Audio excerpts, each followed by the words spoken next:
artificial intelligence will completely transform our world. But what is AI? Why will it affect you? And how can you and your business survive and thrive through the AI revolution? Welcome to AI and You. Here is your host, author, speaker, and futurist, Peter Scott. Welcome to episode 110, and now for something completely different. But first, I've been busy finishing my book, which is also called Artificial Intelligence and You, so that makes it easy to remember. And it was just released. It's available for order from Amazon in paperback, hardcover, Kindle, and shortly as an audiobook. Over 350 pages that address the same questions you hear at the beginning of every show. Lots of diagrams, stories, and explanations putting AI and its impact in context for you. I'm really proud of it. And it makes a perfect study guide for social studies and other courses, and a perfect gift for someone in your life who's interested, or ought to be, in AI. Go to humancusp.com/book2, which is linked from the podcast site, or search on Amazon for Artificial Intelligence and You, Peter Scott. And so, to celebrate, with this episode, we're taking a bit of a break and interpreting some themes in the world of AI through the lens of Monty Python skits. If you are not familiar with Monty Python, this is not going to make sense. But if the only thing that this episode does for you is to prompt you to go out and discover what you've been missing, it will have performed a very valuable service indeed. With that, Hello, Squire. Mind if I sit here? Sure. I'm actually recording a Nice robot you've got there, Squire. Very sleek, very sleek. Know what I mean? Know what I mean? Oh, thank you. Yes, she's the latest model in the Optimus line. Bit of a goer, is she? Eh? I beg your pardon. She's intended purely for domestic chores. Chores? Yes. Could call it chores. Domestic chores. Nudge, nudge, wink, wink. Say no more. Excuse me, are you insinuating something? Nah, wasn't insinuating nothing, Squire. No offense. Still. Now look here, I won't stand for this any longer. I got half a mind to give you a damn good thrashing. Ooh, I like it when you get all manly like that, love. It gets me all hot in me front tires. You didn't hear that. And now we go to Google's 37th press conference on the subject of Blake Lemoine, the engineer they suspended after he announced that their Lambda AI had achieved consciousness. Shut up! For the last time, he's not discovered sentient AI. He's a very naughty boy. Shut up!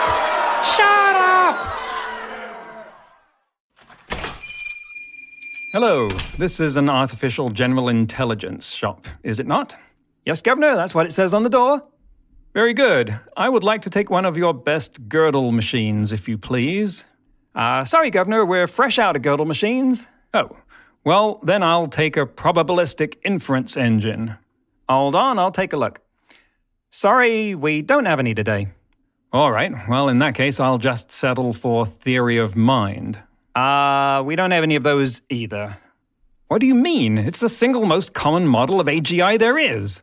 Sorry, Governor. All right, well, I'm not licked yet. How about virtualized embodiment? Universal algorithmic agent? Kolmogorov quantum synapse simulation? No, and no. You don't really have any artificial general intelligence, do you? No. I knew it, but it's not like anyone else does. Fair point. We now go to the headquarters of OpenAI to hear about their plans for the next generation of transformers in the GPT series.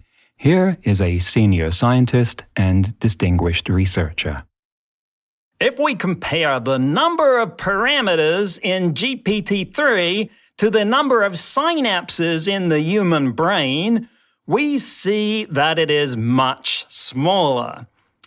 If, however, we now scale it up so that the energy consumption during the training phase equals the output of a small nuclear power station, we see that it is still not as big. But, and this is the key point, it is larger than it was. Another glass of port, Stanley? Don't mind if I do, Reggie. You know, back in the day, we used to have to curate our data by hand. None of this point in a transformer at bleeding Wikipedia and it and go. We had to check every data repository and get signed affidavit from Tona that it were free of bias. Ah, you had it easy. You know the first ImageNet crawl by Fei Li? I had to take off those pictures myself. Most of them were my wife and kids making funny faces. You call that tough? We had only the one digital camera. Instead of proper battery, we had to power it with half a lemon. Luxury. We used to dream of having a digital camera. We toggled our images into front panel of PDP 1145 in hexadecimal, and if you missed a checksum, you had to start all over again. And if we did, the principal investigator would beat us till we cried. And you tell the data architects of today that, and they won't believe you. We now go to the London briefing room of a certain multinational social media company. We're here today to hear proposals for the next generation of our mobile application interface. And here to present his firm's concept is Mr. Snodgrass of the firm of Kenworthy, Jenkins and Diphtheria. Good evening. It's an extreme pleasure to be invited to present our proposal to such an august body as your good selves. As you can see in this augmented reality simulation, the user is immediately entranced by the Neo-Greco-Roman design of the splash screen, and upon login is taken through a series of successively more outrageous and radicalizing interactions involving increasingly unhinged members of society.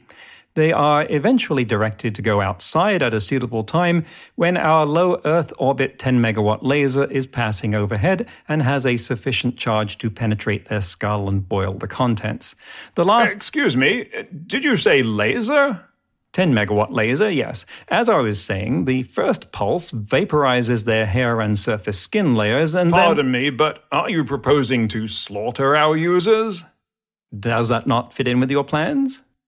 No. Well, may I ask you to reconsider? I mean, your algorithms have been setting people at each other's throats for the last 5 years. This is just taking out the middleman. No, thank you. This is because I don't have a PhD, isn't it? I mean, look, you can't wait to make money in this field if you're spending 7 years as some professor's lapdog. The rest of the world passes you by. By the time you get out, your thesis isn't even relevant any longer. Sorry about your proposal. Oh, sod the proposal. Look, if you just let me into a few interdisciplinary studies committee meetings and postdoc seminars, I promise I'd just sit at the back and be very quiet and not say anything. Next, please. I see. Well, that's just the sort of blinkered Philistine pig ignorance I've come to expect from your sort. We now go to the latest round of the Lobner Prize competition. And the first to see entrants using speech recognition and synthesis for the conversation. Hello, and how are you doing today?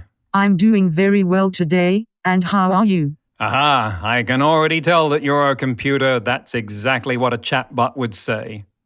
No, it isn't. You're just doing a simple text matching and response algorithm. I've done this before, you know. You have to prove that you're human, you see. You go first. Very droll, but the brevity of your responses belies your cybernetic provenance, my electronic friend. You're the one that's the computer. Look, the whole point of this exchange is to engage in a rich, multi-layered conversation that exercises the full panoply of rhetorical talents that elevate humans above non-sentient life forms. It's our duty to demonstrate the pinnacle of cognitive function that the human race has reached through the superiority of our linguistic abilities. No, it isn't. You do not win the bleeding Lobner Prize just by the automatic gainsaying of every assertion your interlocutor makes. That's not a sophisticated display of high-class repartee. Yes, it is. Look, if you were human, you'd be engaging with the fundamental issues I am raising in my witty rejoinders. Not necessarily. I could be taking a day off. Taking a day off? What kind of non sequitur is that? I'm not going to sit here for any more of this. I figured it out. He's the computer. Take him away. What? All right, Wait, come wait. with us, mate. Don't make a fuss. Hello, miss. Yes, sir? I'm sorry, I have a cold. I wish to register a complaint. We're closing for lunch. Never mind that. I wish to complain about this level 5 self-driving car what you sold me. Oh, yes, the model. What's wrong with it? I'll tell you what's wrong with it. It's dead. That's what's wrong with it. Nah, it's just resyncing. Lovely car, the model. Beautiful seat covers. The seat covers don't enter into it. It's stone dead. Nah, it's resyncing. All right, if it's resyncing, I'll wake it up. Hello, Mr. Car. Navigate to Charing Cross Station, if you please. There, look, he just made an unprotected left turn. That was you bumping the steering wheel. No, I never. Now, look, my good man. When I bought it not half an hour ago, you assured me that its total lack of decision-making ability was due to it being tired and shagged out following a prolonged software update. Well, yes, Governor, the model does take a while for the over-the-air updates, but they're worth their weight in gold. Beautiful seat covers, eh? Look, I took the liberty of examining that car when I got it home, and I discovered that the only reason it was displaying a LiDAR visualization was that it had been drawn onto the dashboard screen with a marker pen. It is deceased. Nah, he's just pining for... Never mind what he's pining for. I want a replacement. Afraid we're sold out of model right now, Governor. I see. I get the picture. I got a life-size android robot. Pray, does it know how to drive? Not really. Well, it's hardly a bloody replacement then, is it? We now go to our reporter, Reginald Lettersleaf Johnson, at the headquarters of DeepMind, where they are attempting to fit one more model in GATO, their AI that has so far been trained to perform a staggering 604 tasks. Et maintenant, Monsieur Gateau, the pièce de résistance, a tiny after-dinner classification algorithm. I can't. I'll explode. Oh, Monsieur, one more little wafer-thin random forest model. Oh, all right.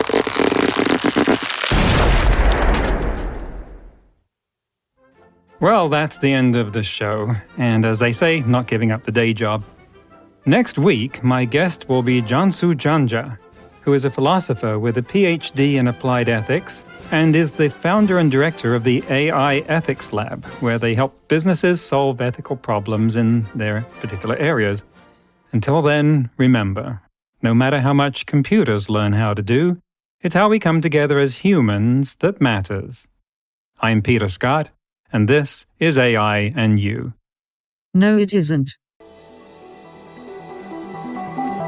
That's all for this episode of AI and You. Please leave a rating and comment and share with your friends. Get the book Artificial Intelligence and You and see more videos and articles at aiandyou.net. That's aiandyou.net, where you can also send us your questions. Thank you for listening.